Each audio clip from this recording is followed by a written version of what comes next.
Hello and welcome back to another episode of Special Tests with Scotty and Elizabeth and a Cannon. I almost forgot myself, but we're going to start off with a flexion, adduction, and internal rotation special test. This test is going to be performed by first bringing both the knee and the hip into full flexion. You're going to then apply some adduction to the hip and internal rotation as well by pulling the leg out and pressing the knee in. You're going to apply that internal rotation, adduction, and flexion. Now, did you feel anything as I did that, Scotty, besides your knee popping just now? Just a little tight. Just a little bit tight? Well, that will be a negative test. A positive test will be indicated if there is any reproduction of symptoms. And that could indicate any labral pathology or as well as a labral impingement. The next test that we'll be doing is the piriformis test. Now, the piriformis test will be performed by having you roll over onto your side. And with the involved labrum or hip toward the top. And I will bring his knee into full flexion and bring the hip into flexion as well, stabilizing the hip with the other hand, and then you will press down alongside down. And if there's any pain or reproduction of the symptoms there, that can indicate a tight piriformis. And honestly, if you can really feel a lot of resistance and there's pain associated with it, that can indicate a tight piriformis or a piriformis, tight piriformis. Anyways, if it's not doing anything, you can actually have it roll onto their back and do a little bit more aggressive test. Again, bring the knee into flexion and the hip into flexion, and then you can bring it across, stabilizing as needed. And as you do that, if there's pain or tightness, again, that is a tight piriformis. Next up, we'll be doing the Valsalva maneuver. So if you want to slide to the end of the table and sit up, perfect. Now, the Valsalva maneuver is going to be a special test. You can do it a few different ways. One way is to bring your fist in front of your mouth, and you'll almost be blowing into that fist, not allowing any air to escape, really compressing that lower abdominal wall. Another way to think about it is like you're taking a dump, and you're really just putting all that pressure through that lower back, abdomen, and that area. If you do have any numbness, tingling, or shooting pains, that can indicate that there is some sort of neuropathology happening in that low back. It made my back go a little numb. Made your back go a little numb? That would be a positive test then, because there was that numbness, tingling, or shooting pain. Next up, is that bad? We're gonna have to amputate. Okay. Waist down. Just kidding, don't bad. That's not true. Next up, we're gonna be doing the SI dysfunction screen. So I will have Scotty, you will lay down one more time. There is a number of different tests or steps to the screen. We'll start off by testing his medial malleoli and seeing if they are actually even. You'll notice right here that his medial malleoli are indeed even. If they were uneven, that would be a positive test, indicating that there could be some sort of SI dysfunction. We'll have you sit up. We'll do a few more of the parts of the screen. Next up, we'll be looking for his PSIS and be putting pressure through that. So I'm going to go ahead and just find those real quick.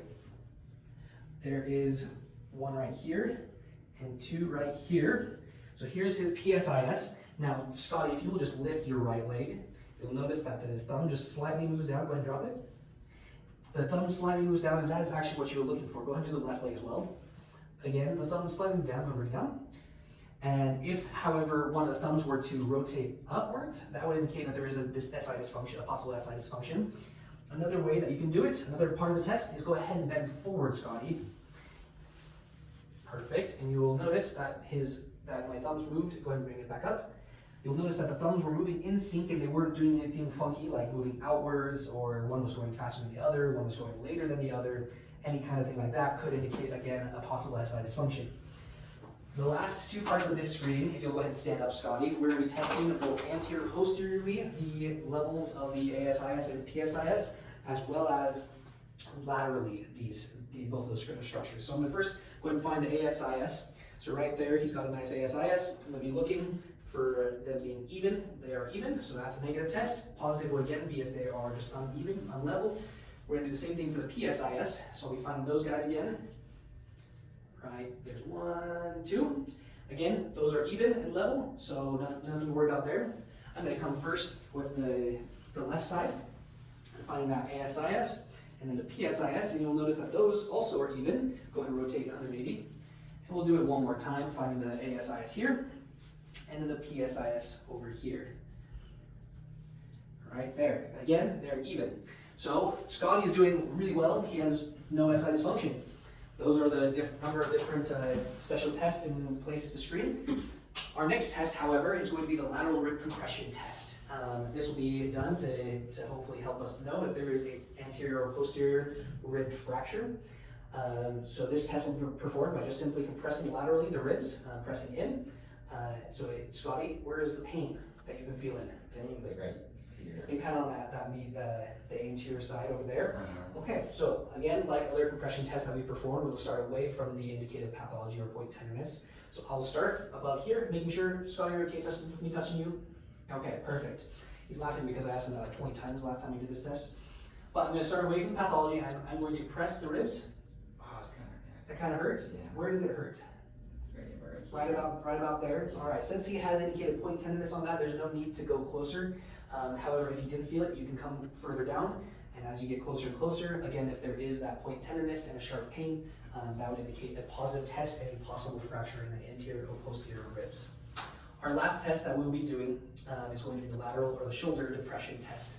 This test is going to be performed by simply depressing the shoulder and then laterally flexing the head to the opposite shoulder. So I'll just go ahead, depress there, and then laterally flex here.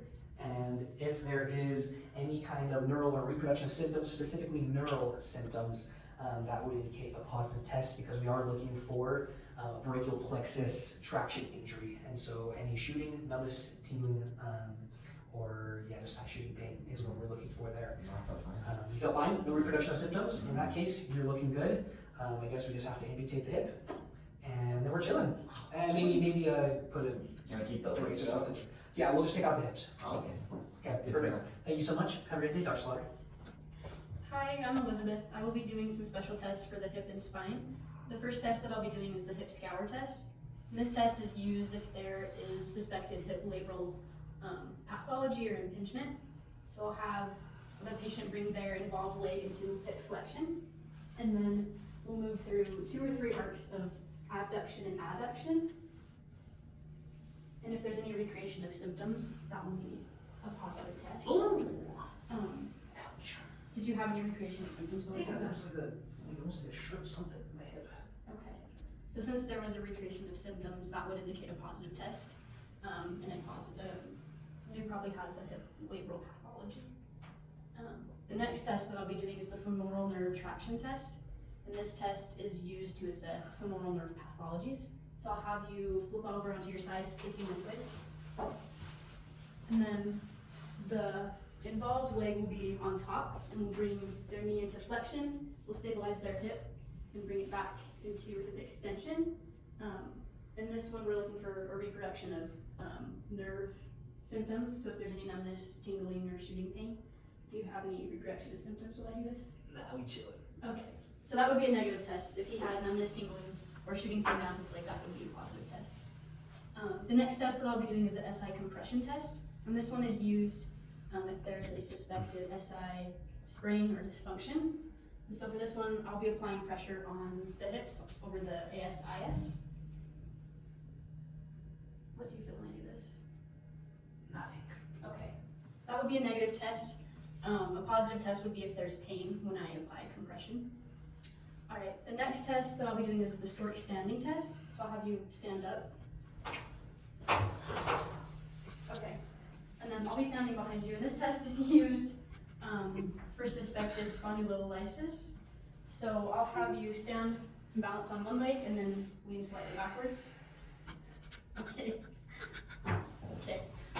Did you have any reproduction of symptoms when you did that? No, I felt powerful. Okay, we'll do it on the other leg this time. We'll assess bilaterally.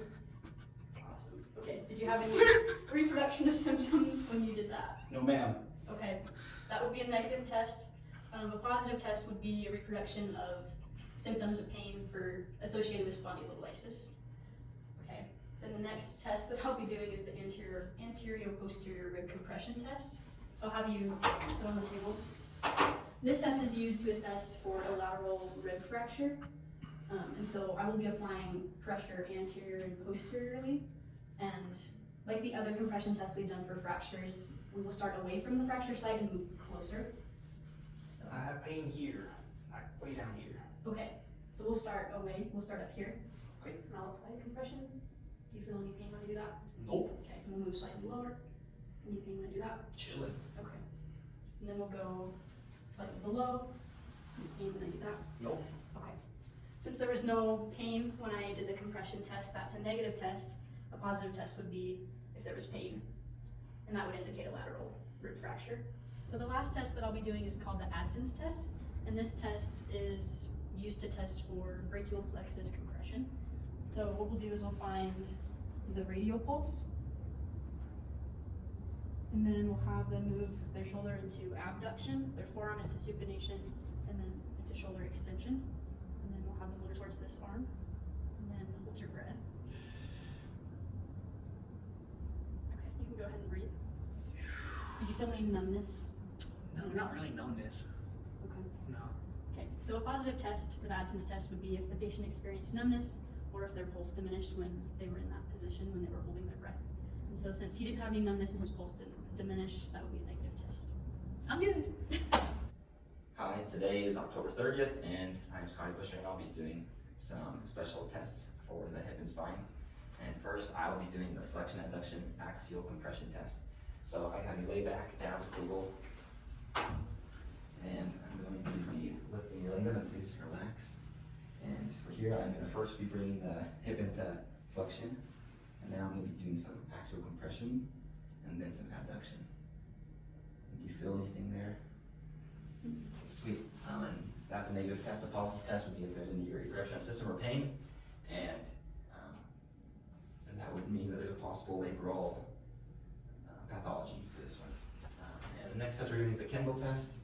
And the Kendall test, I can have you come sit down at the table.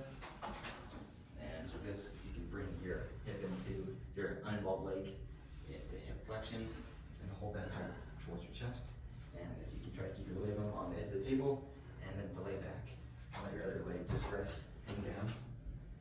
And for this one, we're looking for excessive knee extension. And this would be a slight positive test. And a positive test would be extensive, would be hip tightness in hip flexors. And so you can do that together. And next, we're going to be doing the Trendelenburg test. And for this one, if you could face that way towards the wall. And if you want to bring first your right leg into hip flexion, bring your knee up into, and then next if you bring your left leg into hip flexion. Sweet. That's a negative test. A positive test would be if if the non-weight bearing hip drops at all. And for this one, a positive test would mean there's a possible gluteus medius is weak, that muscle. And next we're going to do the straight leg raise test. You want to lay back on the table. So for this one, we're looking for reproduction of symptoms. And so I'm going to bring her leg into hip flexion until there's a reproduction of symptoms, or until I can feel some tension of the muscle. And that's right there. And do you feel anything right there? Just stretching. Just stretching. So I'm going to bring it back a little bit and bring the foot into dorsiflexion. Do you feel anything there? Just stretching. Just stretching. Sweet. That'd be a negative test. A positive test would have to first have reproduction of symptoms on the hip flexion, and then also in the dorsiflexion. Both of those, that would be a positive test. And that would mean that there's a possible neuropathology. And so next we're going to be doing is the SI distraction test. And for this one, I'm going to be putting my hands on her ASIS, on her hip bones, and I'm going to be pushing down and out. Do you feel anything there? Just pressure. Just pressure. And I'm really looking for any pain. And if a positive test would be pain, that means that there's a possible SI sprain or SI dysfunction. So next we are going to be doing the Hoover test. So if you can, I'll be putting both my hands under her legs, and on the involved leg, if you could lift that up. Sweet, awesome. You can put that down. And that's a negative test. A positive test would be if the involved leg cannot raise, and if there's no pressure under the uninvolved leg. Because if it's a positive test, that means there's malingering or that they're faking their symptoms. And next would be the cervical compression test. If you want to sit up, you can rest at the table. For this, I'm just going to be pushing down on her neck and make sure that her neck is neutral. And do you feel anything there? Mm-hmm. Sweet. That'd be a negative test. A positive test would be possible nerve root damage, or nerve root pathology. If it's a positive test, you feel any pain. And that's it.